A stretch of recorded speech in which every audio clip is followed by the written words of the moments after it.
friends, welcome back my YouTube channel Manish Education Knowledge. So friends, आज मैं बहुत दिनों के बाद वीडियो बना रहा हूँ और आज मैं जो वीडियो बना रहा हूँ वो हमारे पास क्लास 10th का अध्याय नंबर 8 है और त्रिकोणमिति का परिचय है। तो फ्रेंड्स, मैं आपकी जानकारी के लिए एक चीज बता देता हूं यहां पर कि मोस्ट इंपोर्टेंट चैप्टर है हमारा बोर्ड एग्जाम के लिए। ठीक है फ्रेंड्स, कम से कम मान के चलो आप 15 से 20 नंबर के अंदर अंदर ट्रिग्नोमेट्री के अंदर से पूछा जाता है। दूसरी बात फ्रेंड्स ये है कि देखो, ये चैप्टर बड़ा इजी चैप्टर है, कठिन नहीं है, बहुत इजी है। बस आपको अच्छे से समझने का क्या प्रयास करना होता है। तो आप वीडियो को शेयर कीजिए, वीडियो को पूरा देखिए और पूरा डेडिकेशन के साथ देखिए। सबसे पहली बात यह है, और अच्छे तरीके से देखिए। जब आप अच्छे से देखोगे, वीडियो के अंदर इंटरेस्ट लोगे आप, तभी आपको ये क्लियर समझ में आने वाला है। और आज मैं आपको यहां पर इस चैप्टर का एक तो बेसिक कॉन्सेप्ट जिसको हम बोलते हैं फंडामेंटल कॉन्सेप्ट किसका, ट्रिग्नोमेट्री का, वो क्लियर करवाऊंगा। और दूसरी चीज मैं आपको यहां पर प्रश्नावली 8.1 का एक क्वेश्चन भी सॉल्व करके आपको यहां पर दिखाऊंगा। दूसरी बात फ्रेंड्स ये है, सॉरी, कि अब मेरी जो YouTube पे जो हमारा YouTube चैनल है मनीष एजुकेशन नॉलेज, इस पर मेरी वीडियोस अब कंटिन्यू अपलोड होती रहेंगी। ठीक है फ्रेंड्स, तो बीच में कुछ प्रॉब्लम्स थी तो उसकी वजह से मैं वीडियो कंटिन्यू अपलोड नहीं कर पाया हूं, लेकिन अब हमारी वीडियो कंटिन्यू अपलोड होगी और आपको कंटिन्यू पढ़ाया जाएगा। बस आप लोग अच्छे से हमें सपोर्ट करते रहिए और हम आपकी मदद करने के लिए हमेशा तैयार रहेंगे। तो फ्रेंड्स, आज मैं बात कर रहा हूं यहां पर क्लास 10th के बहुत ही इंपॉर्टेंट चैप्टर, ठीक है, अध्याय नंबर 8 है आपके पास, त्रिकोणमिति का परिचय। तो सबसे पहले हम इसका बेसिक कॉन्सेप्ट क्लियर करने का प्रयास करेंगे, क्योंकि जब तक हमें इसका बेसिक समझ में नहीं आएगा, ठीक है, तब तक हम इसके क्वेश्चंस को सॉल्व नहीं कर सकते। तब तक हमें ये पता नहीं है कि साइन ए क्या है इसमें, तब तक हमें ये पता नहीं है कॉस ए क्या है, साइन सी क्या है, कॉस सी क्या है, टेन, कॉट वगैरह वगैरह बहुत सारी चीजें आती है इसके अंदर। ठीक है, तब तक हम उन चीजों को कंप्लीट नहीं कर पाएंगे यहाँ पर, जब तक हमने इसका फंडामेंटल कॉन्सेप्ट या बेसिक कॉन्सेप्ट हमने इसका अच्छे से क्लियर नहीं किया। किसका, त्रिकोणमिति का, इसको हम ट्रिग्नोमेट्री के नाम से भी जानते हैं। देखो फ्रेंड्स, मैं आपको एक चीज बताता हूं। देखो, मैथ्स की डिफरेंट ब्रांचेस होती हैं, मतलब मैथ्स को अलग अलग भागों में बांटा गया है। ठीक है, आपने सुना होगा अंकगणित, बीजगणित, ठीक है, त्रिकोणमिति, रेखा गणित। ठीक है, तो देखो ये गणित की एक ब्रांच है, ठीक है, जिसको हम क्या त्रिकोणमिति के नाम से जानते हैं। तो बेसिकली देखो, प्रॉब्लम्स क्या रहती हैं स्टूडेंट्स की, प्रॉब्लम ये रहती है कि यार ट्रिग्नोमेट्री हार्ड है। तो देखो, ट्रिग्नोमेट्री हार्ड नहीं है, इजी है, बहुत ही इजी है। बस आपको इसको अच्छे से देखने की जरूरत है, अच्छे से समझो इसको और फिर इसके अंदर वर्क स्टार्ट करो अपना। देखना आपको कितना अच्छा रिजल्ट मिलेगा। बस अच्छे से देखो, अच्छे से पढ़ो। हम आपके लिए यहाँ पर हमेशा एक नई वीडियो के साथ आते रहेंगे और आप लोग चैनल को जितना हो सके उतना शेयर कीजिए, सब्सक्राइब कीजिए, कमेंट्स कीजिए कि आपको वीडियो कैसी पसंद आई है, आपको पढ़ाने का तरीका कैसा है हमारा पसंद आया है। ठीक है, उन चीजों को लेकर। बाकी अगर आपको कोई डाउट होता है या कोई नया टॉपिक हमें यहाँ पर नए टॉपिक पे आप वीडियोस बनाने के लिए बोलते हो, तो कमेंट बॉक्स आप लोगों के लिए बना हुआ है। तो कमेंट बॉक्स में आप कमेंट जरूर कीजिए और हम उस चीज पे आपके लिए एक नई वीडियो बनाना स्टार्ट करेंगे। तो फ्रेंड्स, हम स्टार्ट करते हैं आज अपना एक नया चैप्टर। ठीक है, तो सबसे पहले हमने देखो यहाँ पर अध्याय नंबर 8 डाल रखा है, त्रिकोणमिति परिचय, और इसका हमने यहाँ पर डाल रखा है बेसिक नॉलेज ऑफ ट्रिग्नोमेट्री। ठीक है, कि इसका बेसिक नॉलेज क्या होता है। तो देखो फ्रेंड्स, हमने थोड़ा सा इसको डीपली जानने का प्रयास करेंगे कि त्रिकोणमिति होता क्या है। तो देखो, ट्रिग्नोमेट्री इसको इंग्लिश में बोला जाता है और त्रिकोणमिति इसको हम हिंदी में बोलते हैं, और ये बेसिकली 3 शब्दों से मिलकर बना होता है। यानी कि जो त्रिकोणमिति है वो बेसिकली 3 शब्दों से मिलकर बना हुआ होता है। ठीक है, तो देखो हमने यहां पर लिखा हुआ भी है ट्री, जिसका अर्थ होता है यहां पर 3। ठीक है, दूसरा है हमारे पास गॉन, जिसका अर्थ होता है भुजा, और तीसरा होता है हमारे पास मैट्रिक। ठीक है, जिसका अर्थ होता है माप। और इन तीनों शब्दों को मिला के ही हमारे पास क्या बनता है, यहां पर ट्रिग्नोमेट्री बनता है। ओके फ्रेंड्स, तो आपको यहां पर अच्छे से ध्यान रखना है, त्रिकोणमिति का पहली चीज हमारे पास यही है कि त्रिकोणमिति 3 शब्दों से मिलकर बना है। ट्री, ट्री का अर्थ होता है 3, गॉन, गॉन का अर्थ होता है भुजा, और तीसरा है हमारे पास मैट्रिक, और मैट्रिक का मतलब होता है यहां पर क्या, माप। ठीक है, अब देखो होता क्या है कि त्रिकोणमिति त्रिभुज की जो भुजाओं और कोणों के बीचों का हम क्या करते हैं, इसमें संबंधों का अध्ययन करते हैं। यानी कि त्रिकोणमिति में अध्ययन किन चीजों का किया जाता है, किन चीजों के बारे में पढ़ते हैं, तो हम यहाँ पर पढ़ते हैं त्रिभुज एवं त्रिभुज की भुजाएं और उसके बीच में जो कोण होते हैं उनके संबंध में हम यहाँ क्या करते हैं, अध्ययन करते हैं। ठीक है, किसके अंदर, त्रिकोणमिति के अंदर। ठीक है फ्रेंड्स, तो आप लोगों को इतना सब पता होना चाहिए, बहुत छोटी बातें हैं। ठीक है, ये आपको अच्छे से पता होना चाहिए कि त्रिकोणमिति 3 शब्दों से मिलकर बनी हुई है। नंबर 1 हमारे पास ट्री, ट्री का मतलब होता है 3, गॉन, गॉन का मतलब होता है भुजा, मैट्रिक का मतलब होता है यहाँ पर माप। यानी कि त्रिकोणमिति के अंदर हम त्रिभुज की भुजाओं एवं कोणों के संबंध में क्या करते हैं, अध्ययन करते हैं। किसके अंदर, त्रिकोणमिति के अंदर। ठीक है, अब इसमें देखो एक लाइन और हमने यहाँ पर लिखी हुई है कि इस अध्याय में हम समकोण त्रिभुज के कुछ अनुपातों का अध्ययन करते हैं, जिसे हम त्रिकोणमिति अनुपात भी कहते हैं। अब फ्रेंड्स देखो, मैं तुम्हें एक चीज बताता हूं, जैसे जैसे हम यहाँ पर आगे बढ़ते हुए जाएंगे वैसे वैसे आपको क्या, ये क्लियरली समझ में आता हुआ जाएगा कि ये हो क्या रहा है। ठीक है, क्या इसमें त्रिकोणमिति अनुपात होते हैं, कैसे इसमें त्रिकोणमिति अनुपातों को निकाला जाता है, इनमें समकोण त्रिभुज क्या है, बहुत सारी चीजें हैं ऐसी। ओके फ्रेंड्स, तो देखो सबसे पहले इसने क्या बताया यहाँ पर कि इसके अंदर हम समकोण त्रिभुज के कुछ अनुपातों का क्या करते हैं, अध्ययन करते हैं। ठीक है, यानी कि ट्रिग्नोमेट्री आपको यूज करनी है आपके चैप्टर के अंदर, जहां पर भी समकोण त्रिभुज आपके पास बना हुआ रहेगा, आपको वहां पर त्रिकोणमिति का क्या करना पड़ेगा, प्रयोग करना पड़ेगा। ठीक है, तो हम यहाँ पर आगे बढ़ते हैं और थोड़ा सा कुछ और चीजों को जानने का प्रयास करते हैं।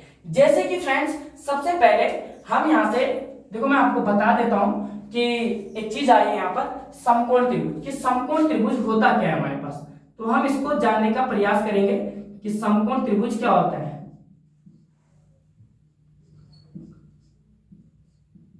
तो फ्रेंड्स मैं आप लोगों को बिल्कुल बेसिक से बता रहा हूं, बहुत छोटी छोटी चीजें मैं आपको क्लियर कराऊंगा, और आपने अगर इसको बड़े फोकस के साथ और अच्छे से इस वीडियो को देखा और पूरी वीडियो को देखा, तभी आपको ट्रिग्नोमेट्री समझ में आने वाली है। अगर आप वीडियो को बीच से स्टार्ट या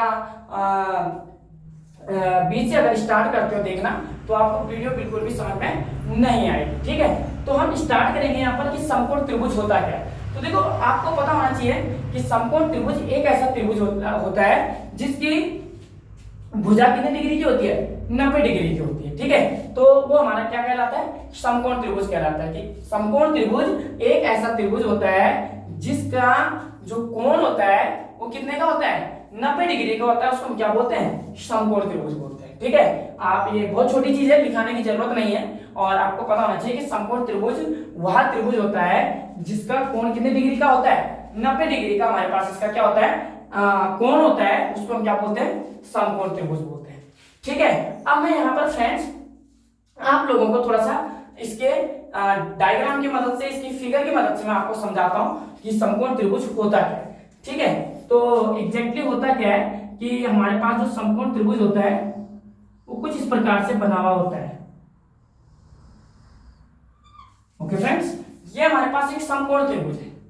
ठीक है, अब इस समकोण त्रिभुज में हमारे पास देखो, अभी दिखने में तो ऐसा लग रहा है कि यार इस समकोण त्रिभुज के अंदर कुछ नहीं है। ठीक है, बिल्कुल खाली खाली नजर आ रहा है हमें, लेकिन ध्यान रखना फ्रेंड्स, इस समकोण त्रिभुज के अंदर बहुत कुछ है, मींस कि पूरी ट्रिग्नोमेट्री इसी के अंदर से निकलती है।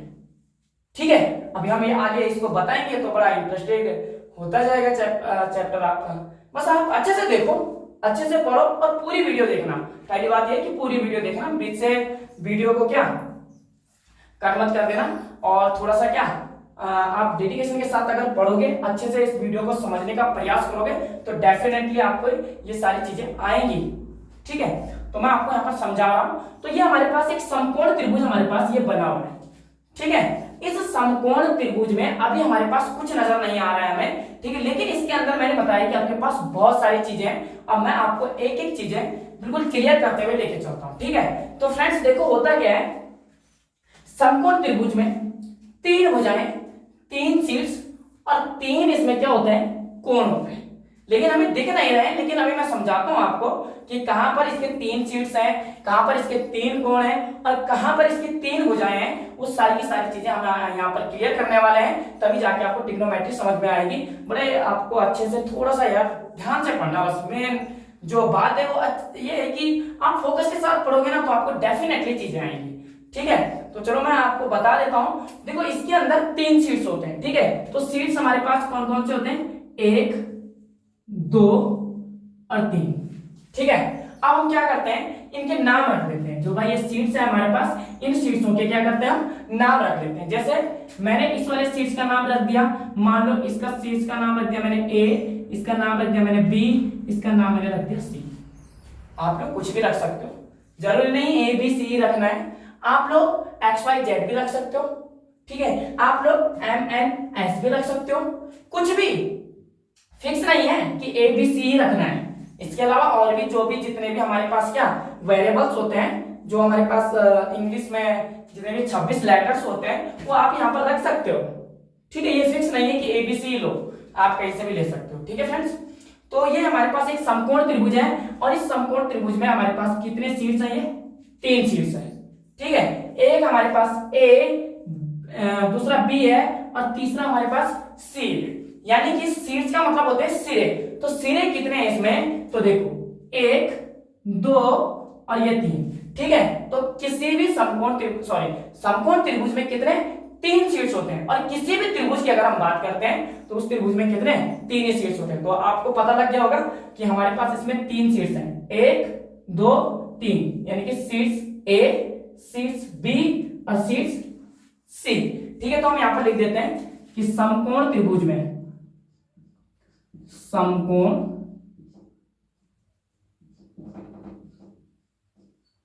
त्रिभुज में 3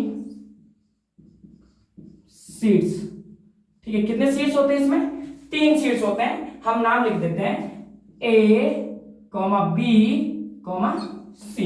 ये हमारे पास 3 शीर्ष है। देखो फ्रेंड्स, पहली चीज निकल गई। अभी कुछ नहीं लग रहा था कि कुछ नहीं है, लेकिन बहुत कुछ है अभी। तो अभी देखते जाओ आप वीडियोस को, आपको क्या क्या देखने के लिए मिलता है इसके अंदर।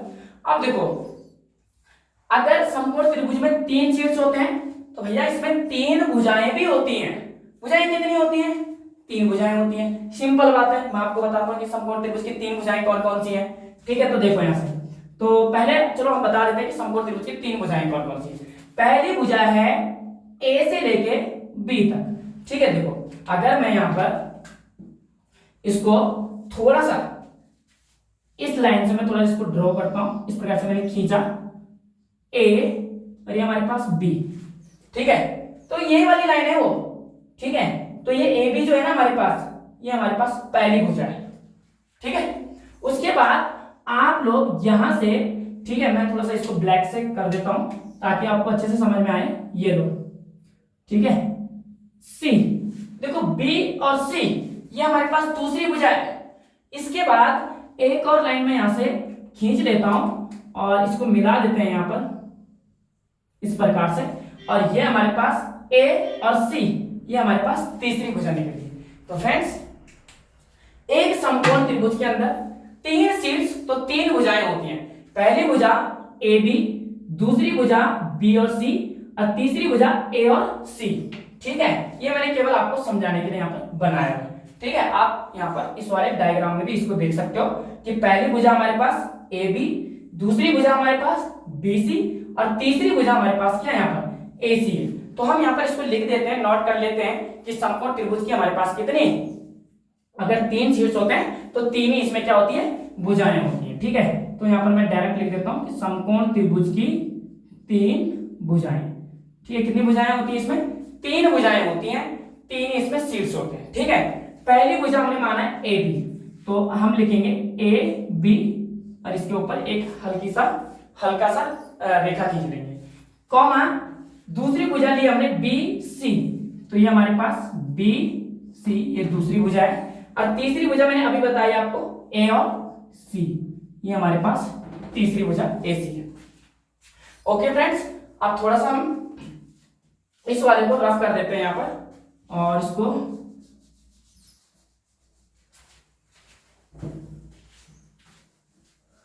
ठीक है।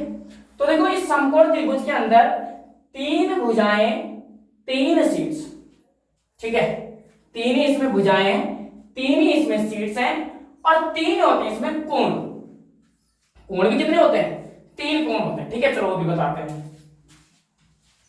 यहां पर लिख देते हैं तीन कोण, यानी कि समकोण त्रिभुज में कितने कोण होते हैं? तीन कोण होते हैं। ठीक है, तीन भुजाएं, तीन शीर्ष और तीन क्या होते हैं इसके अंदर? कोण होते हैं। अब वो कोण कौन कौन से हैं तो हम यहां से देखेंगे। देखो पहला कोण होता है हमारे पास इस प्रकार से, इस कोण को नाम दिया गया है ए बी सी। ये तीन कोण है हमारे पास, ए बी सी, सॉरी पहला कोण है हमारे पास, और पहला कोण का जो नाम है वो है ए बी और सी। ठीक है, आप यहां पर नोट कर सकते हो कि देखो ये हमारे पास कोण का साइन होता है इस प्रकार से, और पहला कोण है ए बी सी, तो ये आ गया ए, ये आ गया बी और ये आ गया सी, फिर लगाओगे कॉमा। अब फ्रेंड्स क्या करते हैं, इस वाली लाइन को हम यहां से हटा देते हैं, ठीक है, और बी सी और इस वाले को मैं थोड़ा सा ऊपर लेके चला जाता हूं। तो देखो फ्रेंड्स यहां पर, ठीक है, यानी कि हमारे पास जो यहां पर, सॉरी एक बार स्टार्टिंग से देख लेते हैं इसको, ये हमारे पास ए बी, ठीक है, और दूसरा एंगल जो होता है हमारे पास वो हम इस प्रकार से इस वाली लाइन को मिला देते हैं, तो दूसरा एंगल निकलता है यहां से बी सी और ये ए, बी सी ए, ये दूसरा कोण है हमारे पास बी सी ए, तो यह आ जाएगा बी सी ए, कॉमा कर दिया। उसके बाद अब आपको एक और कोण निकालना है, वो है हमारे पास सी ए बी, सी ए और बी, तो यह आ गया कोण सी ए और बी। ओके फ्रेंड्स, देखो मैं आपको बिल्कुल बहुत ही बेसिक चीजें बता रहा हूं मैं, ठीक है, तो अभी आपको अच्छे से समझना है पहले इसको, बाकी उसके बाद इसको स्टार्ट करवाएंगे अच्छे से, इसको आगे कंटिन्यू रखेंगे, पढ़ाएंगे, और आप लोगों ने अगर अच्छे से हमारा सपोर्ट किया तो मुझे भी और ज्यादा वीडियो बनाने के लिए मैं प्रेरित होऊंगा, और आप लोग बस थोड़ा सा सपोर्ट करना और वीडियो को जितना हो सके प्लीज शेयर करना, ठीक है। तो फ्रेंड्स एक बार और बता देता हूं मैं इसमें कि इसके अंदर हमारे पास समकोण त्रिभुज में तीन भुजाएं, तीन शीर्ष और तीन कोण होते हैं, ठीक है। तो देखो पहले हमारे पास तीन शीर्ष कौन कौन से हैं? ए बी सी, ये हमारे पास शीर्ष हो गए। भुजाएं कौन कौन सी हैं? ए बी बी सी, और तीसरी कौन सी है? ए सी। कोण कौन कौन से हैं? ए बी सी, ये आ गया कोण ए बी सी। दूसरा कोण कौन सा है? कॉमा करके कोण बी सी ए, और तीसरा कोण कौन सा है? सी ए बी। ओके फ्रेंड्स, देखो यानी कि इस समकोण त्रिभुज के अंदर कितनी सारी चीजें निकल रही है, ठीक है। और अभी तो ये कुछ नहीं है, अभी इसके अलावा और भी बहुत सारी चीजें इस समकोण त्रिभुज के अंदर होती हैं। अभी मैंने केवल आपको क्या बताया है कि एक समकोण त्रिभुज में तीन शीर्ष, तीन भुजाएं, तीन कोण, लेकिन आपको पता भी होना चाहिए कि कौन सा आपके पास भुजाएं हैं, कौन से आपके पास शीर्ष हैं और कौन से आपके पास कोण है। उसी की मदद से आप इनको यहां से निकाल सकते हो। और ये एक समकोण त्रिभुज में ही नहीं, एक जो हमारे पास त्रिभुज भी होता है, त्रिभुज में भी हमारे पास क्या तीन भुजाएं, तीन शीर्ष और तीन कोण होते हैं। क्लियर? चलो आगे बढ़ते हैं। अब यहां पर देखो, इस वाले एंगल्स को हम यहां पर मिटा देते हैं थोड़ा सा, एक बार मैंने समझाने के लिए बनाया था। अब यहां पर मान लो कि जो हमारे पास यहां पर बी शीर्ष है, ये इस बी शीर्ष पे हमारे पास 90 डिग्री का कोण है, ठीक है। ये बी शीर्ष है और इस बी शीर्ष पे हमारे पास क्या है? 90 डिग्री का कोण है। क्लियर दोस्तों? यहां पर क्या है? 90 डिग्री का कोण है, कहां पर, बी सीट्स पे हमारे पास 90 डिग्री का कोण है। आपको ये अच्छे से समझना है, ठीक है, ये ध्यान रखना कि बी सीट्स पे हमारे पास 90 डिग्री का यहां पर हमारे पास एंगल है, ये ध्यान रखना। इसीलिए हम इसको एक समकोण त्रिभुज बोल रहे हैं, और समकोण त्रिभुज की परिभाषा यही होती है कि वो हमारे पास कितने डिग्री का बना होता है, यानी कि समकोण त्रिभुज एक ऐसा त्रिभुज होता है जो 90 अंश का होता है, इसलिए हम उसको क्या बोलते हैं, समकोण त्रिभुज बोलते हैं। अब मैं तुम्हें फ्रेंड्स एक बहुत ही बेसिक चीजें बता रहा हूं कि देखो ये हमारे पास समकोण त्रिभुज है, ठीक है, इसके आपने शीर्ष पढ़े, आपने भुजाएं पढ़ी, आपने इसके कोण भी पढ़ लिए, इसके अलावा इसके अंदर और क्या चीजें होती हैं, और भी होती हैं। अब देखो मैं तुम्हें बताता हूं कि जो इसकी भुजाएं हैं ना, समकोण त्रिभुज एक ऐसा त्रिभुज है कि जो इसकी भुजाएं, चाहे वो AB की बात करो, चाहे आप BC की बात करो, चाहे आप क्या AC की बात करो, ये समकोण त्रिभुज एक ऐसा त्रिभुज होता है जिसकी तीनों भुजाओं के क्या होता है, नाम होते हैं। इसकी तीनों भुजाओं के क्या होते हैं, नाम होते हैं। तो मैं आपको बताता हूं, ठीक है। जो यहाँ पर भुजा B और C है, इसको हम बोलते हैं आधार। ये हमारे पास क्या होता है, आधार होता है। बेस जिसको हम बोलते हैं, ठीक है, ये हमारे पास आधार होता है। अब देखो AB हमारे पास क्या है, यहाँ पर AB होता है हमारे पास लंब, ठीक है, जिसको हम परपेंडिकुलर भी बोलते हैं। और AC होता है हमारे पास यहाँ पर कर्ण, हाइपोटेनियस इसको बोला जाता है, और आधार को बेस बोलते हैं, ठीक है।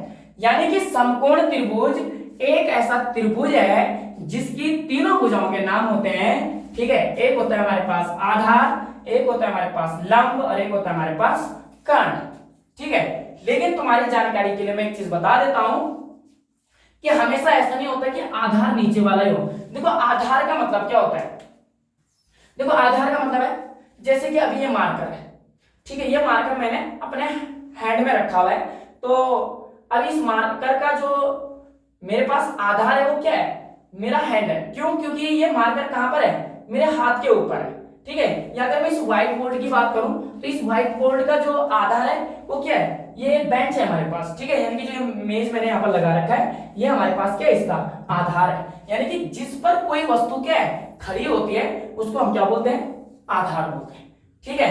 देखो और सबसे बड़ी भुजा क्या होती है हमारे पास, देखो यानी कि जो सबसे बड़ी जो रेखा होगी या सबसे बड़ी जो हमारे पास भुजा होगी उसको हम क्या बोलते हैं, कर्ण बोलते हैं। और AB हमारे पास जो अब बचा क्या हमारे पास, लंब, AB हमारे पास क्या हो जाएगा, यहां से लंब हो जाएगा, ठीक है। तो देखो इसको हम बोलते हैं आधार, इसको हम बोलते हैं कर्ण, और इसको हम बोलते हैं यहाँ लंब, ठीक है। यानी कि बेस, परपेंडिकुलर और हाइपोटेन्यूज, ठीक है। दूसरी चीज, अब मैं तुम्हें एक चीज और कंफर्म करवा देता हूं यहां से, यह भी जरूरी नहीं है कि हमेशा आधार आपका B और C ही रहे, ठीक है। आधार और लंब हमेशा आपका चेंज होता रहता है, यानी कि हो सकता है कि आधार आपका यहां आ जाए, हो सकता है कि लंब आपका नीचे आ जाए, बट उसके लिए कुछ शर्तें होती हैं, उसके लिए कुछ कंडीशनें होती हैं। उस कंडीशन को जब हम लेके आएंगे तब हमारा लंब और आधार क्या हो जाएगा, यहां से चेंज हो जाएगा। और ट्रिग्नोमेट्री में सबसे बड़ा रूल्स इसी का है कि लंब कब चेंज हो रहा है और कब आपके पास आधार चेंज हो रहा है। कर्ण कभी चेंज नहीं होता, क्योंकि ये क्या होता है, फिक्स होता है, ये फिक्स है, ये जहां पर था वहीं पर रहेगा। बट आधार और लंब के बीच में हमेशा क्या चेंजेस आता रहता है, कभी आधार यहाँ AB में आ जाता है, कभी लंब आपका कहाँ BC में चला जाता है। बट उसके पीछे बहुत बड़ा रीजन है कि वो कब जाएगा, उसको मैं इस साइड करवाऊंगा आपको अभी। तो अगर आप लोगों को यहाँ पर नोट करना है तो आप लोग इसको अच्छे से थोड़ा सा नोट कर सकते हैं, और उसके बाद फिर मैं इसको रफ करके आपको इसके बारे में बताता हूँ। Okay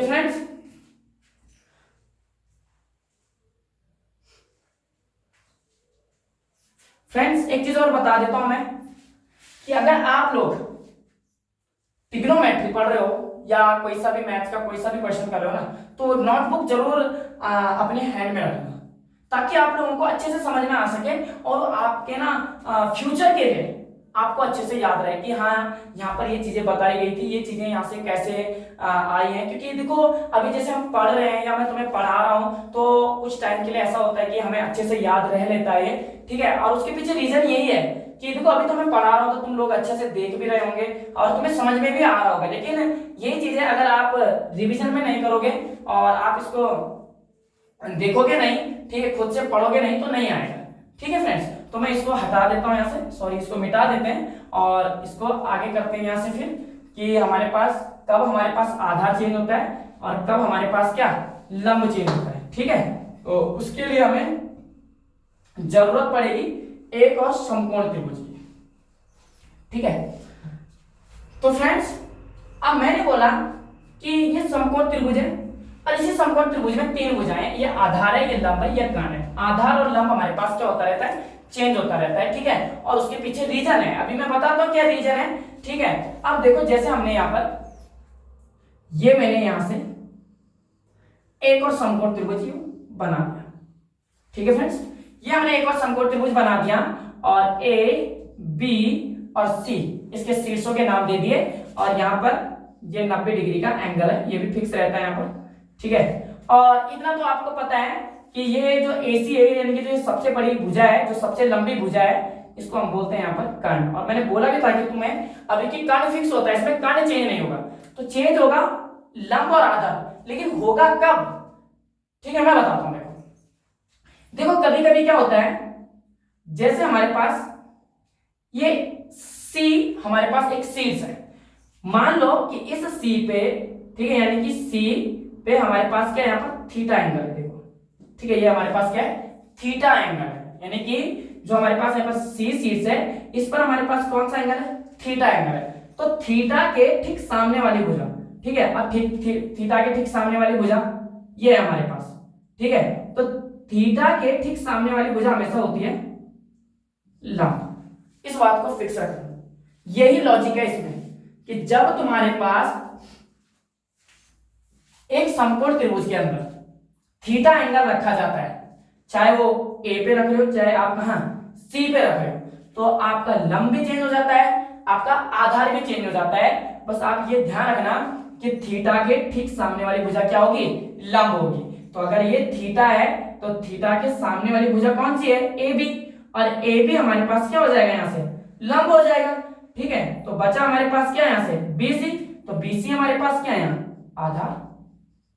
clear, most important information है, पूरे ट्रिग्नोमेट्री में यूज होगा इसका, यानी कि एक्सरसाइज प्रश्नावली 8.1 जो है, इस 8.1 में आपके पास यही यूज होने वाला है। ठीक है, तो आप अच्छे से इसको देखना, अच्छे से समझने का प्रयास करना, तो आपको जरूर आएगा। अब मैं देखो एक और समकोण त्रिभुज बना देता हूं कुछ इस प्रकार से। ठीक है, देखो कैसे भी बना सकते हो आप, ऐसा बनाओ ऐसा बनाओ, लेकिन मैं समझाने के लिए एक और ले रहा हूं। A इसको मान लो B, ये हमारे पास C, ये 90 डिग्री का एंगल है, और अब थीटा एंगल जो है अब हम उसको C पे नहीं लेंगे। ठीक है, अभी हमने C पे लिया था ना, तो जब हमने C पे लिया था तो लंब हमारे पास AB आ गया था और आधार हमारे पास BC आ गया था, क्योंकि हमें पता है थीटा के सामने वाली भुजा लंब होती है। ठीक है, और AC हमारे पास फिक्स है, यानी कि जो कर्ण है वो फिक्स है।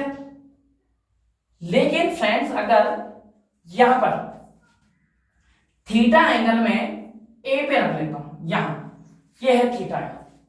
ठीक है, तो थीटा के ठीक सामने वाली भुजा कौन सी है, BC है। ठीक है, यानी कि थीटा के ठीक सामने वाली भुजा कौन सी है, BC है, और थीटा के ठीक सामने वाली भुजा कौन सी आ रही थी, यहाँ AB आ रही थी, और यहाँ कौन सी है थीटा के ठीक सामने वाली भुजा BC है ना। तो भाई सीधी सी बात है, ये हमारा क्या हो गया यहाँ पर, ये हमारे पास लंब हो गया। ठीक है, अब ये हमारे पास देखो आधार हो गया, और ये फिक्स है कि ये हमारे पास क्या रहता है, कर्ण रहता है। कर्ण कभी चेंज नहीं होता है, बस लंब और आधार ही हमारे पास क्या होता है, यहाँ पर चेंज होता रहता है। ठीक है, अब देखो यहाँ पर यही अंतर है। ठीक है, इसमें हमने कोई भी एंगल नहीं दे रखा है, यानी कि थीटा एंगल था ही नहीं, तो आधार ये रहेगा, लंब कर्ण फिक्स है इसमें। लेकिन जैसे यहाँ पर थीटा है, तो थीटा अगर C पे है तो लंब थीटा के ठीक सामने वाली भुजा, आधार हमारे पास BC हो जाएगा और कर्ण हमारे पास AC आ जाएगा। जब थीटा एंगल हमारे पास A पे आ जाता है तो इसके ठीक सामने वाली भुजा लंब, ठीक है, और ए बी हमारे पास आधार और ए सी हमारे पास क्या आ जाएगा, यहाँ पर कर्ण आ जाएगा। देखो तुम्हें एक ही बात को फिक्स यहाँ पर ध्यान रखना है कि थीटा के ठीक सामने वाली जो भुजा होती है, ठीक है, तो थीटा के ठीक सामने वाली भुजा हमेशा लंब कहलाती है, इस बात का ध्यान रखना। ठीक है फ्रेंड्स, अब मैं यहाँ पर देखो आप अच्छे से इसको नोट कर लेना, ठीक है, क्योंकि मैं यहाँ पर इसको रब भी करता रहूंगा और साथ में और भी चीजों को यहाँ पर अभी आपको समझानी है। ठीक है, तो इस बात का अच्छे से यहाँ पर क्या ध्यान रखना। ठीक है, तो मैं यहाँ से इसको हटा दे रहा हूँ और आप अगर आपको यहाँ पर स्क्रीनशॉट लेना है तो आप पहले स्क्रीनशॉट भी ले सकते हो इसका। ठीक है, तो इसको आप अच्छे से समझ लेना कि थीटा के ठीक सामने वाली भुजा हमारे पास क्या होती है, लंब होती है। ठीक है, अब हम यहाँ पर एक आकृति को मैं क्या कर देता हूँ, रफ कर देता हूँ यहाँ पर। ठीक है, एक को रहने देते हैं। अब हम थोड़ा सा समझते हैं। देखो अभी बोला ना मैंने कि स्टार्टिंग में हमारे पास इस समकोण त्रिभुज के अंदर कुछ नहीं था, लेकिन देखो अब करते करते हम कहां तक पहुंच चुके हैं। यही इसका फंडामेंटल कॉन्सेप्ट है। जिस स्टूडेंट ने अपना फंडामेंटल कॉन्सेप्ट ट्रिग्नोमेट्री में क्लियर कर दिया, बेसिक नॉलेज उसको अगर है ट्रिग्नोमेट्री का, तो वो कभी ट्रिग्नोमेट्री के क्वेश्चंस में नहीं फंस सकता है। ठीक है, उसके पीछे रीजन यही है कि आपको उसकी बेसिक चीजें आती हैं। देखो अगर आपकी बुनियाद अच्छी रहेगी ना, तो भाई आप इमारत भी तगड़ी क्या खड़ी करोगे। ऐसी यहाँ पर स्टडी में कुछ चीजें ऐसी होती हैं कि देखो जो आपको बिल्कुल बड़े डीपली समझनी पड़ती है। और अगर मैं यही चीजें डायरेक्ट अगर आपको यहाँ से करवाता हूँ, मतलब अगर मैं एक्सरसाइज 8.1 को करवाता हूँ, तो आपके कुछ भी पल्ले नहीं पड़ने वाली, मतलब बिल्कुल सर के ऊपर से जाएगी आपके। ठीक है, इस बात का आपको विशेष ध्यान रखना है कि आप अगर कोई सा भी सब्जेक्ट पढ़ रहे हो ना, तो उस सब्जेक्ट को जब पढ़ते हो तो पहले ये चीज देखो कि यार इसका बेसिक चीज क्या है, इसका बेसिक नॉलेज क्या है, इसका बेसिक कॉन्सेप्ट क्या है, कि जिसकी वजह से हम पूरे चैप्टर को क्या क्लियर कर सकें।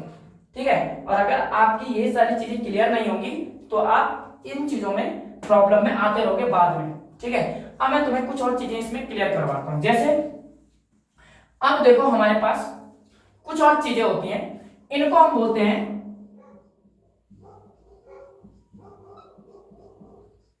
त्रिकोणमिति अनुपात। फ्रेंड्स, जहां तक मुझे एक्सरसाइज जो हमारे पास 8.1 है, मुझे लगेगा कि यहां तक का हमारा अगर फंडामेंटल कॉन्सेप्ट क्लियर हो जाता है, तो हम क्या करेंगे, जब हमारा फंडामेंटल कॉन्सेप्ट यहां से क्लियर हो जाएगा 8.1 का, तो हम इसका एक क्वेश्चन आपको अभी सॉल्व करके दिखाएंगे कि हम इसके क्वेश्चंस में इनकी वैल्यूज को कैसे पुट करते हैं। ठीक है, तो ये हमारे पास त्रिकोणमिति अनुपात है।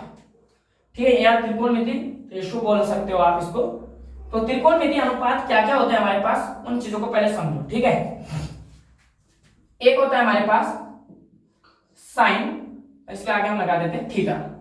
ठीक है, एक होता है हमारे पास कॉस, इसके आगे भी लगा देते हैं हम थीटा। एक होता है हमारे पास tan, और इसके आगे भी लगा देते हैं हम थीटा। फ्रेंड्स बहुत अच्छे से समझना, एक होता है साइन थीटा, एक होता है कॉस थीटा, और एक होता है tan थीटा। ठीक है, ये हमारे पास त्रिकोणमिति के 3 अनुपात है। लेकिन इसके अलावा और भी होते हैं, ऐसा नहीं है कि यही है। ठीक है, अब मैं बताता हूं। देखो एक होता है हमारे पास कॉसेक, कॉसेक थीटा, एक होता है हमारे पास सेक थीटा, और tan की जगह पे एक और आता है हमारे पास कॉट थीटा। ठीक है, देखो आपको यहां पर ये 6 त्रिकोणमिति अनुपात याद होने चाहिए। अब आप बोलोगे कि ये चीजें कहां से निकली हैं।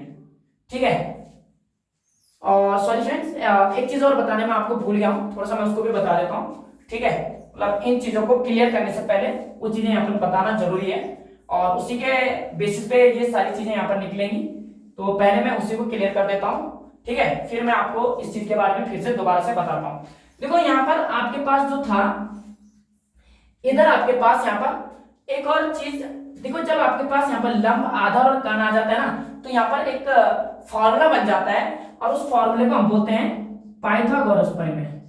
ध्यान रखना फ्रेंड्स, इस फॉर्मूले को क्या बोलते हैं, पाइथागोरस प्रमेय, या बोलो इसको पाइथागोरस थ्योरम। और पाइथागोरस थ्योरम क्या होती है, ये होती है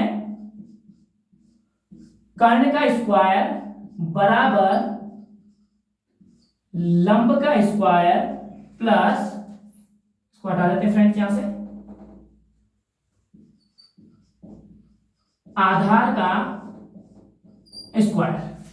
ठीक है फ्रेंड्स, ध्यान रखना कि पाइथागोरस प्रमेय होती है कर्ण स्क्वायर बराबर लंब स्क्वायर प्लस का आधार स्क्वायर। आप इसको ऐसे भी बोल सकते हो कि देखो आधार हमारे पास क्या है, बी और सी है ना, तो सॉरी कर्ण क्या है हमारे पास, ए और सी है, तो आप इसको लिख सकते हो यहां से ए सी का स्क्वायर। लंब क्या है हमारे पास, लंब है हमारे पास ए बी, आप इसको लिख सकते हो यहां से ए बी का स्क्वायर, प्लस आधार क्या है हमारे पास, आधार आप लिख सकते हो बी सी है, आपने लिख दिया यहां पर इसको बी सी का स्क्वायर। ये होती है हमारे पास पाइथागोरस परिमेय। और पाइथागोरस परिमेय आपको ध्यान रखनी है, लगती है हमेशा समकोण त्रिभुज के अंदर। क्यों? जब भी आपको समकोण त्रिभुज की तीसरी भुजा ज्ञात करनी हो, चाहे आपको AC निकालनी हो, चाहे आपको AB निकालनी हो, चाहे आपको BC निकालनी हो, तो ध्यान रखना कि पाइथागोरस प्रमेय का क्या करोगे, वहां पर प्रयोग करोगे। और इस क्वेश्चन में भी आप पाइथागोरस प्रमेय ही लगाओगे। ठीक है, इस बात का ध्यान रखना।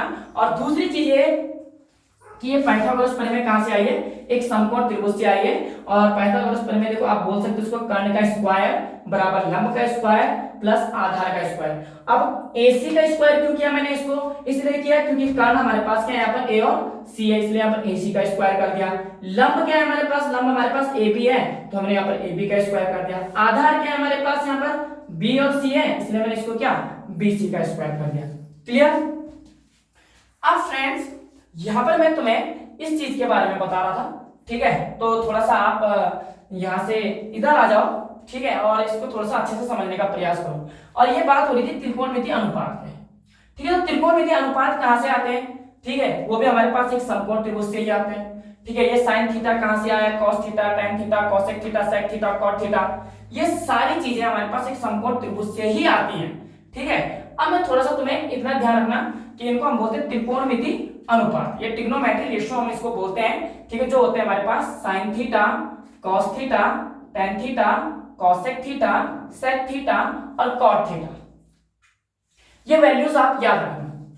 ठीक है, और इसके बाद देखो जो साइन थीटा होता है ना, साइन थीटा का अपोजिट होता है हमेशा कॉसेक थीटा, इसीलिए मैंने इसको ठीक इसके सामने लिखा हुआ है कि जो साइन थीटा है वो किसका अपोजिट होगा, कॉसेक थीटा का। कॉस थीटा किसके अपोजिट होगा, सेक थीटा के। टैन थीटा किसके अपोजिट होगा, कॉट थीटा के। देखो क्लियर, इन चीजों को क्लियर रखना आप अच्छे से कि साइन थीटा बराबर हमारे पास, मतलब बराबर नहीं सॉरी अपोजिट, ठीक है, विपरीत, साइन थीटा का जो विपरीत होता है या साइन थीटा का जो अपोजिट होता है वो होता है कॉसेक थीटा। कॉस थीटा का अपोजिट होता है सेक थीटा और टैन थीटा का अपोजिट होता है हमारे पास कॉट थीटा। अब दोस्तों समझना इन चीजों को अच्छे से। ठीक है, मींस जो साइन थीटा की वैल्यू होगी ना, अगर उसका हम क्या कर देंगे, अपोजिट कर देंगे ना, तो कॉसेक थीटा की वैल्यू निकल जाएगी। और जो हमारे पास कॉस थीटा की वैल्यू होगी ना, और जब हम क्या करेंगे इसका अपोजिट करेंगे ना, तो हमारे पास क्या सेक थीटा की वैल्यू निकल जाएगी। अगर हमारे पास जो टैन थीटा की वैल्यू होगी हम उसका अपोजिट करेंगे तो हमारे पास कॉट थीटा की वैल्यू आ जाएगी। बिल्कुल सेम रूल्स इन पे भी फॉलो होता है कि जो कॉसेक थीटा है हमारे पास, तो बोल सकते हैं कि कॉसेक थीटा का अपोजिट क्या है यहाँ, साइन थीटा। तो जो यहाँ पर कॉसेक थीटा की वैल्यूज होगी वही हमारे पास यहाँ पर साइन थीटा की होगी। जो हमारे पास यहाँ पर सेक थीटा की वैल्यूज होगी वही हमारे पास कॉस थीटा की वैल्यू होगी। और जो हमारे पास यहाँ पर कॉट थीटा की वैल्यू होगी वही हमारे पास क्या टैन थीटा की वैल्यू होगी। दोनों एक दूसरे के क्या है, विपरीत हैं, एक दूसरे के अपोजिट में काम करते हैं। ठीक है, और इन्हीं को हम त्रिकोणमितीय अनुपात बोलते हैं। और ये 6 त्रिकोणमितीय अनुपात आपको याद रखने हैं। अब होता क्या है फ्रेंड्स, इनकी भी कुछ वैल्यूज होती है। ठीक है, इनकी भी कुछ वैल्यूज होती है, मैं आपको बताता हूं। ठीक है, तो पहले हम इनकी वैल्यूज लिखेंगे और ये होते हैं त्रिकोणमितीय अनुपात। तो इसमें होता क्या है, जैसे हमारे पास साइन थीटा है तो पूछा जाएगा कि साइन थीटा की वैल्यूज क्या होती है। ठीक है, अभी बताता हूं मैं। उसके बाद आपके पास आएगा यहाँ पर कॉस थीटा कि भाई कॉस थीटा की वैल्यूज क्या होती है। फिर आएगा आपके पास यहाँ पर टेन थीटा, टेन थीटा की वैल्यू क्या होगी। ठीक है, अगर आपने साइन थीटा, कॉस थीटा और टेन थीटा इन तीनों की वैल्यूज अगर आपने याद कर ली तो आपके पास कॉसेक थीटा, सेक थीटा और कॉट थीटा की भी क्या वैल्यू आ जाएगी। क्यों? क्योंकि यार इसी के अपोजिट तो करना है उनको। ठीक है, अभी समझा देंगे करें। ठीक है, तो देखो sign theta, cos theta, tan theta और इसके बाद आता है हमारे पास यहाँ पर सॉरी यहां पर लिख देते हैं इसका कॉसेक थीटा, फिर आता है हमारे पास सेक थीटा, और फिर आता है हमारे पास यहां पर कॉट थीटा। ठीक है फ्रेंड्स, देखो ये त्रिकोणमितीय अनुपात है, क्योंकि साइन थीटा का अपोजिट कॉसेक होता है, कॉस का सेक होता है, टेन का कॉट होता है। तो मैंने बोला था साइन थीटा की वैल्यू होगी वही कॉसेक की वैल्यू होगी। तो देखो हम यहाँ पर थोड़ा सा इसको समझने का प्रयास करेंगे। ठीक है, मैं आपको भी बता देता हूँ कि आपको कैसे कैसे यहाँ पर ये वैल्यूज निकालनी है। ठीक है, तो जो साइन थीटा है हमारे पास वो होता है हमारे पास लंब बटे कर्ण। साइन थीटा होता है हमारे पास, ध्यान रखना इसका बड़ा काम पड़ेगा आपको आगे। साइन थीटा की वैल्यू होती है लंब बटे कर्ण। फिर आता है हमारे पास कॉस थीटा, और कॉस थीटा की वैल्यू होती है आधार बटे कर्ण, आधार बटे कर्ण या आधार अपॉन कर्ण। ठीक है, उसके बाद tan थीटा है, tan थीटा होता है हमारे पास लंब बटे आधार, ये होता है हमारे पास लंब बटे आधार। ये बड़े अच्छे से ध्यान रखना, ये वैल्यूज आप नोट भी कर सकते हो अपनी नोटबुक में, लंब बटे आधार। कॉसेक थीटा, अब देखो थोड़ा सा आपको क्या करना है यार, साइन थीटा की वैल्यू, कॉस थीटा की वैल्यू और tan थीटा की वैल्यू अगर आपने याद कर ली तो आपके पास क्या कॉसेक थीटा की भी, सेक थीटा की भी, कॉट थीटा की भी वैल्यूज आ जाएगी। भाई साइन थीटा की वैल्यू होती है लंब बटे कर्ण, आपको पता है साइन थीटा का अपोजिट होता है कॉसेक थीटा, तो कॉसेक थीटा की जो वैल्यू आ जाएगी वो आ जाएगी हमारे पास कर्ण ऊपर चला जाएगा, और बटे में हमारे पास क्या आ जाएगा यहाँ पर लंब आ जाएगा। ठीक है, तो ये निकलेगी कॉसेक थीटा की वैल्यू। अगर हमारे पास कॉस थीटा की वैल्यू आधार बटे कर्ण होती है तो सेक थीटा की वैल्यू हमारे पास क्या होगी, इसका अपोजिट कर लो यहाँ पर, कर्ण बटे आधार होगी। यही चीजें समझनी है फ्रेंड्स, यही आपको याद करना है पहले। अगर ये आपको अच्छे से आ गया ना तो आप पूरे ट्रिग्नोमेट्री को कर लोगे यार। ठीक है, ये आना चाहिए मेन। उसके बाद देखो कॉट थीटा, इधर से tan थीटा लंब बटे आधार है तो कॉट थीटा इसका अपोजिट कर लेंगे, तो आधार को हम ऊपर एंड लंब को हम क्या कर देंगे यहाँ नीचे ले देंगे, तो ये निकल गया हमारे पास ट्रिग्नोमेट्री रेशियो। ठीक है, ध्यान रखना साइन थीटा बराबर होता है लंब बटे कर्ण, कॉस थीटा बराबर होता है आधार बटे कर्ण, tan थीटा बराबर होता है लंब बटे आधार। पहला देखो मैं तुम्हें इसको याद करने के लिए एक ट्रिक भी बताऊंगा अभी। पहले तो आपको इस प्रकार से याद करने हैं, ठीक है, कि साइन थीटा बराबर लंब बटे कर्ण, कॉस थीटा बराबर आधार बटे कर्ण, tan थीटा बराबर लंब बटे आधार। उसके बाद आपको क्या करना है, साइन थीटा का अपोजिट आपको पता है कॉसेक थीटा होता है, साइन थीटा की वैल्यू आपको पता है लंब बटे कर्ण है, इधर आपने कर्ण बटे लंब कर दिया कॉसेक थीटा में। इधर कॉस थीटा की वैल्यू आपको पता है कि आधार बटे कर्ण होती है, तो आपने इधर सेक थीटा की वैल्यू कर्ण बटे आधार कर दिया, क्योंकि आपको पता है कॉस का अपोजिट क्या होता है, सेक होता है। tan थीटा की वैल्यू लंब बटे आधार होती है, तो आपको पता होना चाहिए कि cot थीटा की वैल्यू क्या आ जाएगी, आधार बटे लंब हो जाएगी। इसका अपोजिट हो जाएगा ना, क्योंकि tan थीटा का अपोजिट क्या होता है, cot थीटा होता है। मैं अभी स्टार्टिंग से ये चीज बोल रहा हूँ कि sin थीटा का opposite cosec theta, cos theta का opposite sec theta, tan theta का अपोजिट cot थीटा। तो जो वैल्यू sin थीटा की होगी उसका अपोजिट हमारे पास cosec थीटा की होगी, जो वैल्यूज हमारे पास cos थीटा की होगी उसके अपोजिट हमारे पास sec थीटा की होगी, जो हमारे पास यहाँ पर tan थीटा की होगी उसके अपोजिट हमारे पास किसकी, cot थीटा की होगी। क्लियर? तो फ्रेंड्स अब मैं यहाँ पर थोड़ा सा तुम्हें, अब इनको थोड़ा सा याद करना क्या हो जाता है, थोड़ा सा दिक्कत देती है, प्रॉब्लम देती है ये चीजें। ठीक है, लंब बटे कर्ण, साइन थीटा, आधार बटे कर्ण, कॉस थीटा, याद करने के लिए कोई बड़ी चीज नहीं है। ठीक है, फिर भी अगर आपको याद नहीं रहता है तो आपको यहाँ पर एक ट्रिक याद रखनी है, और ये ट्रिक है हमारे पास एल ए एल अपॉन में कर दोगे के ए। ठीक है फ्रेंड्स, देखो यहाँ पर आपको अच्छे से क्लियर नहीं नजर आ रहा होगा तो मैं इसको हटा देता हूं यहाँ से।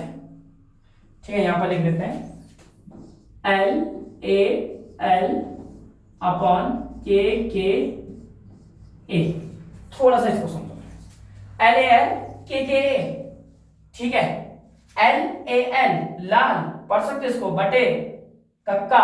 ठीक है, तो इसको ध्यान रखना है फॉर्मूले के बेसिस पे, तो इसको ट्रिक वाइज भी हम याद कर सकते हैं। ठीक है, एल का मतलब लंब, के का मतलब कर्ण, ए का मतलब आधार, के का मतलब कर्ण, एल का मतलब लंब, ए का मतलब आधार। अब देखो लंब बटे कर्ण आपको पता है भाई, अभी बताया मैंने साइन थीटा होता है, आधार बटे कर्ण आपको पता होना चाहिए कॉस थीटा है, और यहाँ पर आपके पास ये tan थीटा है।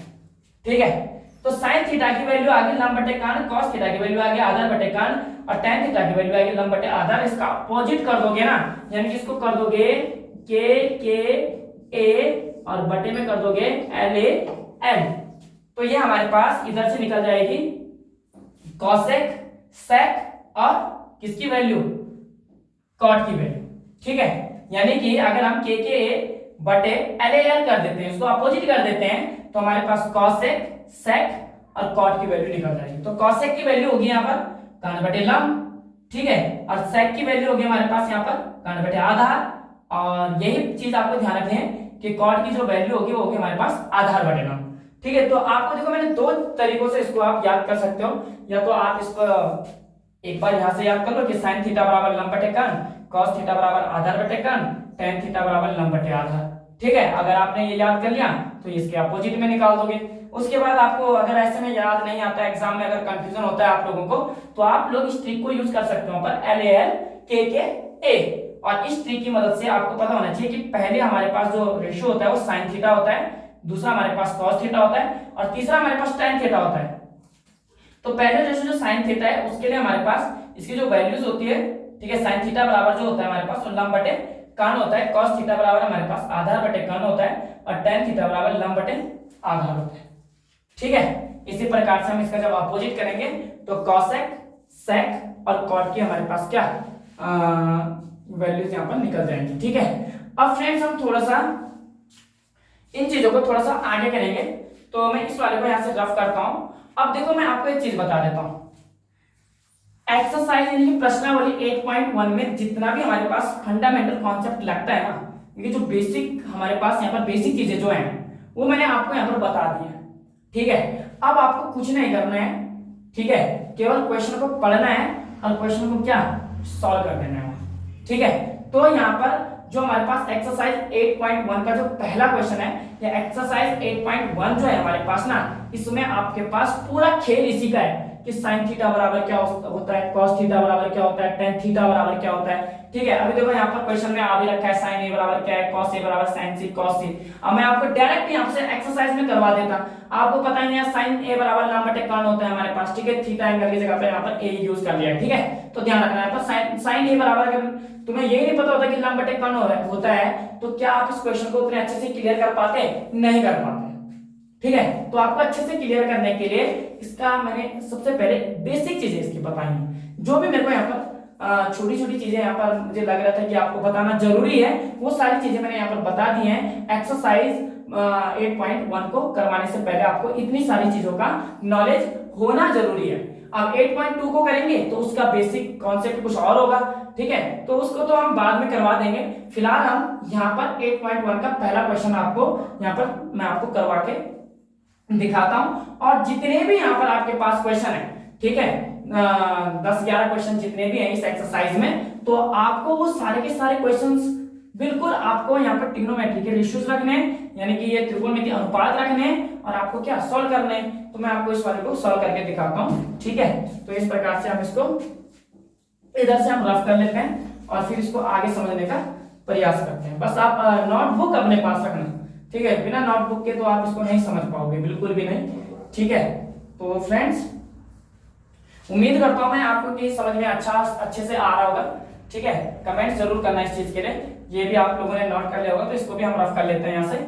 ठीक है, और हम थोड़ा सा क्वेश्चंस को समझने का प्रयास करेंगे कि क्वेश्चन हमारे पास कैसे आएगा और क्वेश्चन कैसे हम इस क्वेश्चन को सॉल्व करेंगे। और देखो फ्रेंड्स, मोस्ट इंपोर्टेंट क्वेश्चन है ये हमारे पास। ठीक है, ट्रिग्नोमेट्री पूरा चैप्टर ही हमारे पास क्या है, बहुत इंपॉर्टेंट है। फ्रेंड्स, पहले हम क्वेश्चन को समझने का प्रयास करते हैं कि क्वेश्चन में क्या बोला जा रहा है। देखो, ये हमारे पास त्रिभुज का साइन होता है, सभी को पता होगा। त्रिभुज एबीसी में जिसका कोण भी समकोण है, कोई एक त्रिभुज है एबीसी, और वो एबीसी में जो कोण भी है ना, वो कोण भी क्या है, समकोण है। ठीक है, एबी इसमें 24 सेंटीमीटर है और बीसी इसमें 7 सेंटीमीटर है। तो निम्नलिखित के मान ज्ञात कीजिए, यानी कि आपको यहाँ पर वैल्यूज निकालनी है साइन ए की, कॉस ए, साइन सी और कॉस सी की। तो फ्रेंड्स, आप इसको तभी सॉल्व कर पाओगे जब आप यहाँ पर एक फिगर बनाओगे, एक डायग्राम बनाओगे, किसका, समकोण त्रिभुज का। तो हमारे पास समकोण त्रिभुज एबीसी दिया गया है, ठीक है। तो ये लो फ्रेंड्स, हम क्या करते हैं, यहाँ पर एक समकोण त्रिभुज को बना देते हैं, ठीक है। तो पहले हम यहाँ पर इसको लिख देते हैं। अच्छे से आपको करना है, एग्जाम की तैयारी करनी है आपको, बहुत बढ़िया तरीके से करनी है, ठीक है। अब हम इसको कर लेते हैं यहाँ से, ये बना दिया मैंने एक समकोण त्रिभुज, ठीक है। इस समकोण त्रिभुज की बात कर रहा है, त्रिभुज एबीसी में जिसका कोण भी समकोण है, यही है वो त्रिभुज एबीसी। ए, ये हमारे पास बी, और ये हमारे पास क्या है यहाँ से सी, ठीक है। और कोण बी क्या है, इसका समकोण है। देखो फ्रेंड्स, इसको अच्छे से समझना, कोण बी क्या है, इसका समकोण है, यानी कि ये कोण बी है, यहाँ पर ये है कोण बी, ठीक है। और ये कोण भी यहाँ पर क्या है, समकोण है। इस प्रकार से 90 डिग्री का जो हमारे पास एंगल बनेगा ना, वो इस बी पर बनेगा यहाँ पर, ठीक है। थीटा की कोई बात नहीं हुई अभी यहाँ पर, ठीक है। अब यहाँ पर देखो, ये हमारे पास त्रिभुज एबीसी है, ये है एबीसी, त्रिभुज एबीसी में जिसका बी हमारे पास क्या है, जो बी कोण है वो क्या है, समकोण है, यानी समकोण यानी कि 90 डिग्री का है, क्योंकि आपको पता है कि समकोण कितने डिग्री का होता है, 90 डिग्री का होता है, ठीक है। अब उसके बाद फ्रेंड्स यहाँ पर देखो, ए बी कितना सेंटीमीटर है, ऊपर क्वेश्चन में दिया है, ए बी हमारे पास 24 सेंटीमीटर है। तो आप यहां पर लिख दो कि ए बी जो है हमारे पास वो कितना सेंटीमीटर है, 24 सेंटीमीटर है। ये ए बी है, ये 24 सेंटीमीटर है। इधर से हमारे पास बी सी है, और ये बी सी हमारे पास कितना सेंटीमीटर है, यहां से 7 सेंटीमीटर है, ठीक है। यानी कि हमारे पास आधार है, बी सी हमारे पास आधार है, ठीक है, क्योंकि थीटा एंगल नहीं है, तो ना तो इसमें आधार चेंज होगा, ना ही लंब चेंज होगा, ठीक है। और ये हमारे पास कर्ण है, सॉरी लंब, ये हमारे पास लंब है, और कर्ण हमारे पास नहीं दे रखा है, मींस हमें एसी भुजा क्या करनी है, इसकी निकालनी है। देखो पहले क्वेश्चन को क्लियर करो। क्वेश्चन अगर आप लोगों को अच्छे से समझ में आ जाता है तो आधा से ज्यादा चीजें तो यही सॉल्व हो जाती हैं। देखो त्रिभुज ए बी सी में बी कोण समकोण है, ए बी आपके पास 24 सेंटीमीटर है, ठीक है, बी सी आपके पास 7 सेंटीमीटर दिया गया है। तो आपको भाई sign A, cos A, sign सी और कॉस सी का मान निकालना है।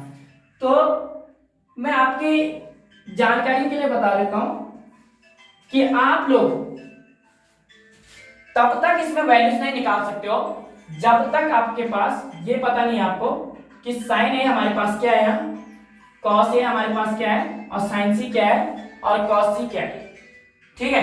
क्योंकि आपके पास यहां पर एसी नहीं है, ठीक है, तो एसी आपको यहां पर क्या करना है, ज्ञात करना है। आपके पास एपी है, बीसी है, आपके पास लंब है, आधार है, लेकिन आपके पास क्या नहीं है, यहाँ पर कर्ण नहीं है। तो आपको कर्ण यहाँ पर क्या करना पड़ेगा, ज्ञात करना पड़ेगा, ठीक है। तो हम यहाँ पर कर्ण निकालेंगे। तो कर्ण निकालने के लिए हम यहाँ पर क्या करेंगे, सबसे पहले लिखेंगे, तो ज्ञात करने के लिए हम क्या करेंगे, यहाँ पर यानी कि जो समकोण त्रिभुज की तीसरी भुजा है, इस तीसरी भुजा को निकालने के लिए हम क्या करेंगे, यहाँ पर पाइथागोरस परिमेय का प्रयोग करेंगे, जो मैंने अभी आपको बताई थी यहाँ पर, ठीक है। तो आप लोग लिख दोगे यहाँ पर कि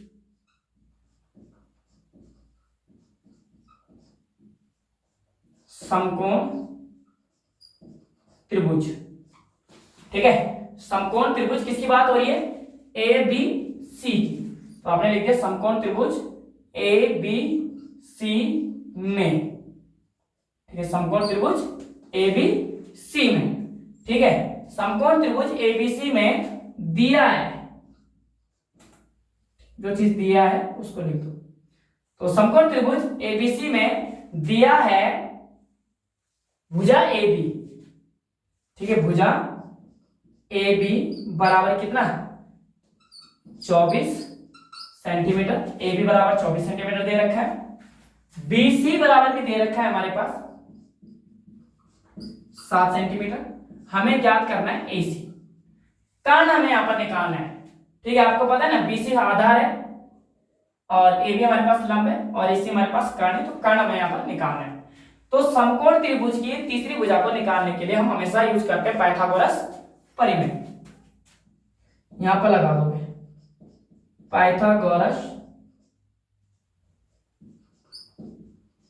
परिमेय का, तो यहाँ से आपको अच्छे से समझ में नहीं आएगा, ठीक है। यहाँ पर हमारे पास समकोण, चलो कोई नहीं, इधर ही कर देते हैं, ठीक है। ये आ जाएगा यहाँ पर पाइथागोरस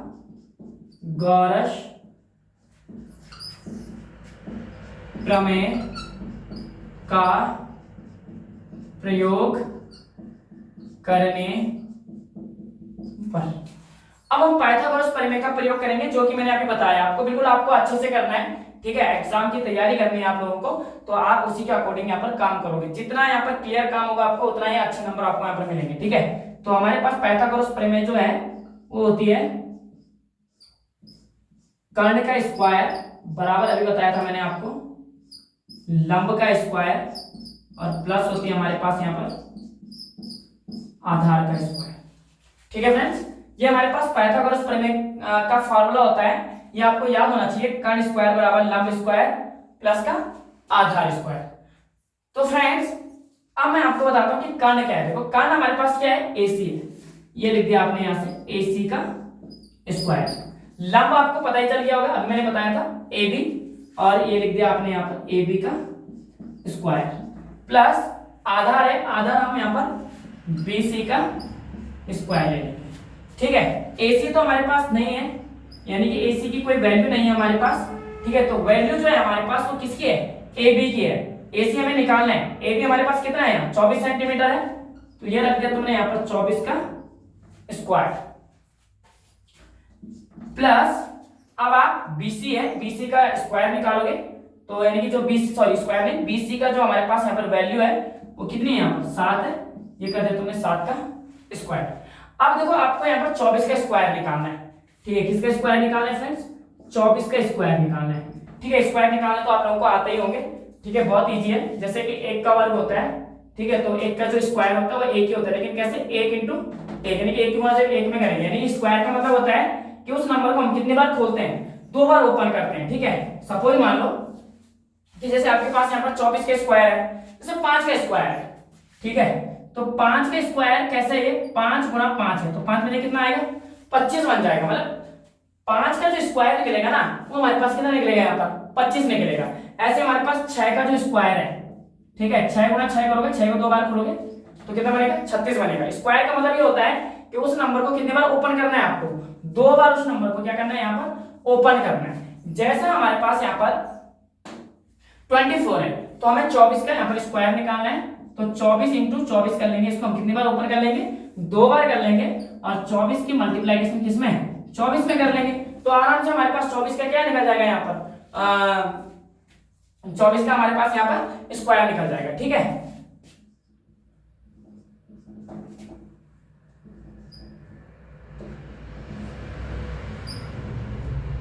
ठीक है, इसका होता है 576, यानी कि जो 24 का स्क्वायर होता है वो हमारे पास कितना निकलता है, 576 निकलता है। ये निकाला आपने 576, प्लस 7 का स्क्वायर निकालोगे तो 7 को 2 बार ओपन करोगे, यानी कि ऐसे ही है, 7 का स्क्वायर है 7 इंटू 7, 7 से 49, तो 7 का स्क्वायर कितना निकलेगा, यहाँ पर 49 निकलेगा। अब आपको क्या करना है,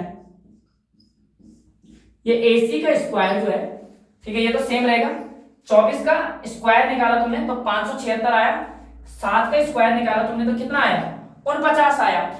मैंने अभी बताया आपको कि स्क्वायर कैसे निकालोगे, बहुत छोटी चीज है, कोई बहुत बड़ा वो नहीं है कि कैसे निकाला जाता है। इस वाले को मैं यहाँ पर हटा देता हूँ, नहीं अभी इसकी जरूरत पड़ेगी हमें, ठीक है। तो जैसे मैंने बोला यहाँ पर अगर 2 का स्क्वायर निकालना है तो 2 का स्क्वायर होता है 4, लेकिन निकला कैसे, जब हमने 2 गुना 2 किया तो ये 4 निकल गया, ठीक है। लेकिन अगर 4 का अंडर रूट निकालेंगे हम ऐसा, तो 4 का अंडर रूट वापस कितना आएगा, 2 आएगा, यानी कि अंडर रूट को हम हिंदी में बोलते हैं वर्गमूल, और 4 का वर्गमूल कितना निकलेगा, 2 निकलेगा, ठीक है। इसी प्रकार से यहाँ पर होता है कि 576 है, और 576 के साथ हम 49 जोड़ेंगे तो हमारे पास निकलेगा, बनेगा यहाँ पर कितना, 625, ठीक है। 9 और 6 15, 15 का 5 हासिल 1, 7 और 4 11 और 1 12, ठीक है, और 5 और 1 6, तो 625 हमारे पास क्या निकल गया, यहाँ पर इन दोनों का योग निकल गया, किसका, लंब का भी, लंब का स्क्वायर जो था और आधार का जो स्क्वायर था, इन दोनों का जो टोटल योग आया है वो 625 आया, ठीक है।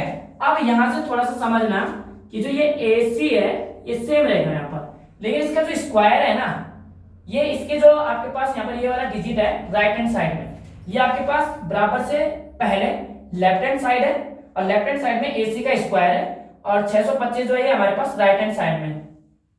तो इसका जो स्क्वायर है ना ये क्या रूट में कन्वर्ट हो जाएगा यहाँ, मतलब हम इसको ऐसे रूट में चला देते हैं यहाँ पर 625। अब देखो यहाँ से ये स्क्वायर था, अब स्क्वायर हट जाएगा यहाँ से। क्यों हटेगा? क्योंकि ये किस चीज में है, वर्गमूल में यहाँ पर कन्वर्ट हो गया है ना। ठीक है, किस में चला दिया हमने इसको, वर्गमूल में चला दिया है। तो AC बराबर कितना आ गया 625 आ गया। अब यहाँ पर देखो ये आ जाएगा AC बराबर, तो 625 का जो हमारे पास वर्गमूल निकलता है ना वो कितना निकलता है 25, और भुजा सेंटीमीटर में दे रखी है तो 25 सेंटीमीटर यहाँ पर AC निकल गया। यानी कि जो कर्ण है वो हमारे पास कितना है यहाँ पर 25 सेंटीमीटर है। ये वाली भुजा कितनी है हमारे पास यहाँ 25 सेंटीमीटर है। क्लियर? देखो इसमें तुम्हें थोड़ा सा प्रॉब्लम हो सकती है समझने में, ठीक है, इतना टफ नहीं है। फिर मैं आपको यहाँ पर देखो ये तो बेसिक चीजें होती है मैथ्स के अंदर, ठीक है, और अगर ये फंडामेंटल चीजें आपकी फंडामेंटल कॉन्सेप्ट आपका क्लियर नहीं है तो आपको पता ही नहीं चलेगा कि 625 का वर्गमूल 25 कैसे निकला। उसके पीछे देखो रीजन ये है कि अगर हम 25 का स्क्वायर निकालते हैं तो 25 को हमें कितनी बार ओपन करना पड़ेगा भाई, यहाँ पर 2 बार हम इसको ओपन करेंगे, ठीक है। और जब हम इसको 2 बार ओपन करेंगे और 25 की गुणा 25 में करेंगे तो वापस हमें कितना मिलेगा यहाँ पर 625 मिलेगा। अब इस 625 का जब हम वर्गमूल करेंगे, यानी कि यह है वर्गमूल का चिन्ह, ये होता है वर्गमूल का चिन्ह, ठीक है, और 625 का जब हम वर्गमूल करेंगे तो इसका वर्गमूल कितना मिलेगा हमें यहाँ 25, क्योंकि 25 का वर्ग कितना होता है 625, ठीक है। ऐसे हमारे पास देखो मैं एक आपको छोटे डिजिट से समझा सकता हूं, जैसे 8 है, 8 के स्क्वायर निकलता है 64। कैसे? 8 को 2 बार ओपन करेंगे, यानी कि जब हम 8 को 2 बार ओपन करेंगे 8 into 8 करेंगे तो 64 आ जाएगा, 8 के 64 होता है।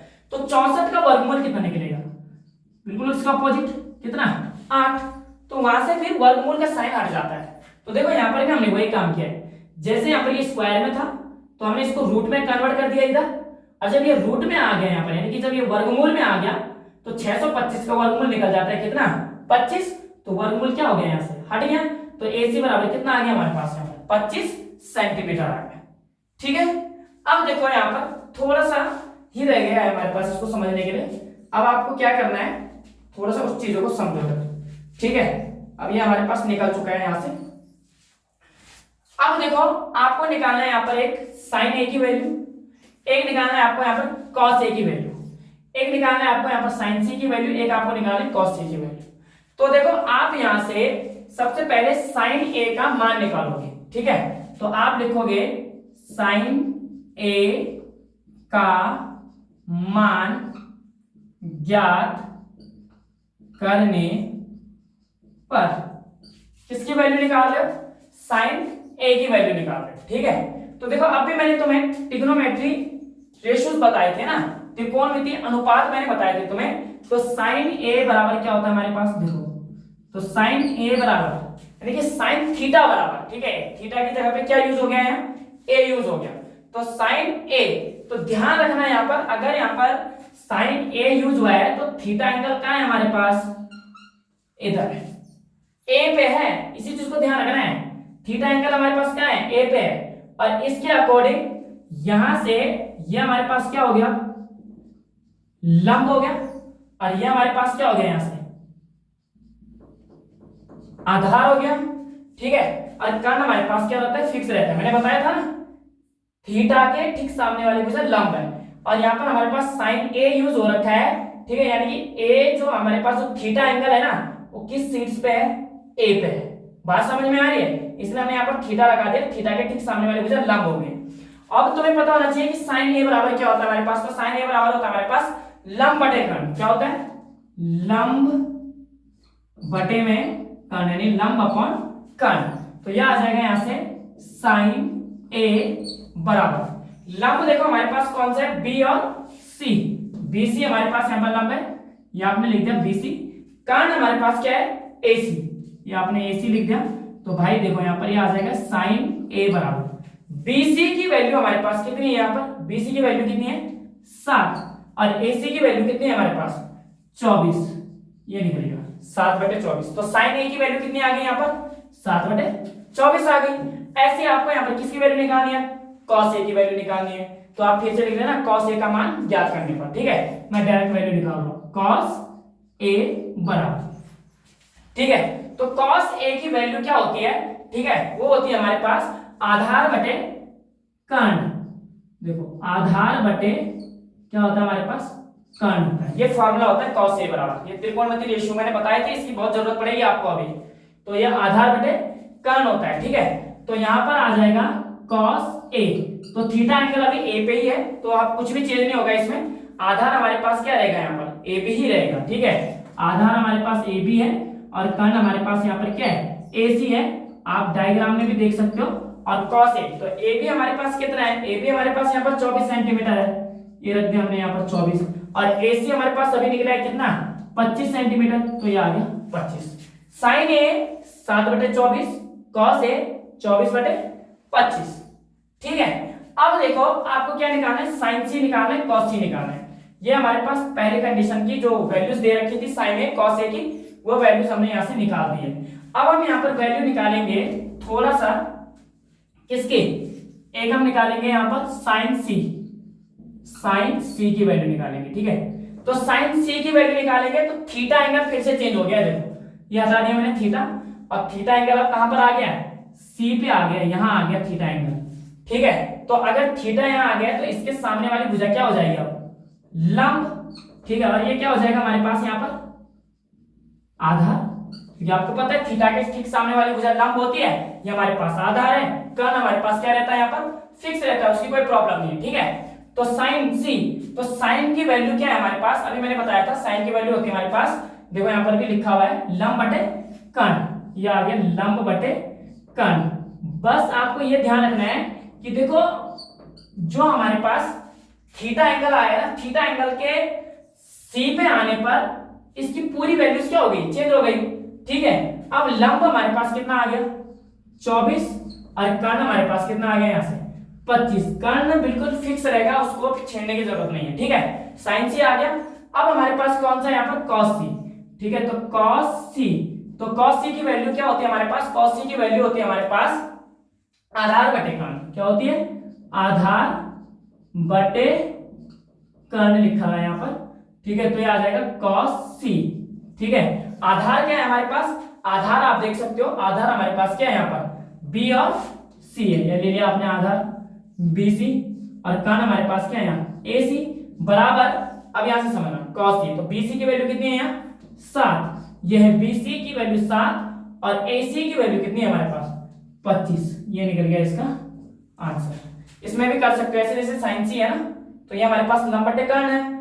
ठीक है, तो लंब बटे कर्ण, लंब क्या है हमारे पास यहाँ पर AB है, लिख लेते हैं यहाँ पर। ठीक है, लंब क्या है हमारे पास यहाँ पर, लंब हमारे पास AB है।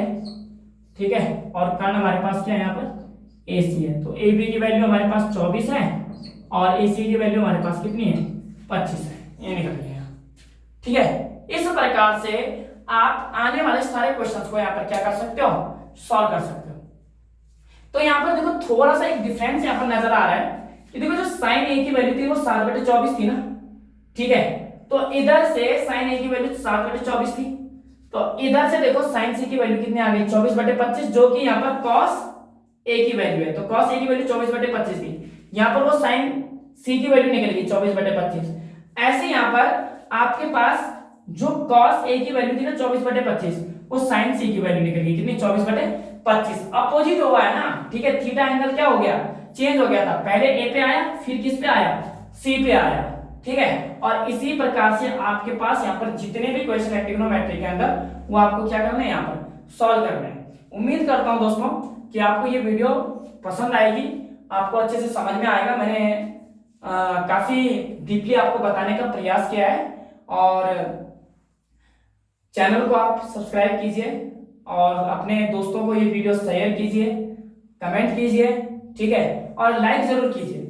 तो दोस्तों कहीं पर भी आप ट्रिग्नोमेट्री से रिलेटेड आपको कोई प्रॉब्लम्स होती है, या मैथ्स के अंदर आपको कोई भी दिक्कत होती है, तो आप जरूर मेरे को यहाँ पर पूछ सकते हैं कि ये प्रॉब्लम हुई है, तो हम आपको वहां पर आपकी हेल्प जरूर करेंगे। ठीक है, और दूसरी चीज फ्रेंड्स ये है कि देखो अगर आप इसको डेडिकेशन के साथ देखोगे, आप अच्छे से इसको पढ़ोगे, घर में इसको रीड करोगे, ठीक है। तो आपको बेसिकली एग्जाम में आपके लिए क्या काफी हेल्पफुल रहने वाला है, और ऐसे ही आपके पास आप कंटिन्यू वीडियोस आती रहेंगी और हम पढ़ाते रहेंगे। बाकी किसी भी स्टूडेंट्स को अगर जो हमारे आसपास के लोग हैं जो हमें जानते हैं वो हमारे सेंटर में यहाँ पर आ सकते हैं, और सेंटर में हम चीजों को और भी अच्छे से क्लियर करवाने का प्रयास करेंगे। ठीक है फ्रेंड्स, तो इसी चीज को हम अब ऑफ करते हैं। और ध्यान रखना फ्रेंड्स, अभी शायद नाइट की 10 या 11 बज रही होंगी, तो मैंने इस टाइम पे वीडियो अपलोड की है, सॉरी वीडियो बनाई है। और क्योंकि मेरे को टाइम ही अब मिलता है, क्योंकि मेरे पास बहुत सारे बच्चे ट्यूशंस के लिए आते हैं, और 9th का बैच भी है, 11th का भी है, 12th का भी है, और 10th का भी है, और तो बहुत प्रॉब्लम्स हो जाती हैं। तो मेरे को जब टाइम मिला है तो मैंने आपके लिए टाइम निकाला है, और आप लोग भी थोड़ा सा टाइम निकालना मेरे लिए, और कुछ नहीं करना आपको, केवल सब्सक्राइब का बटन दबाना है और जितना हो सके वीडियो को क्या शेयर करना है। Okay, thank you.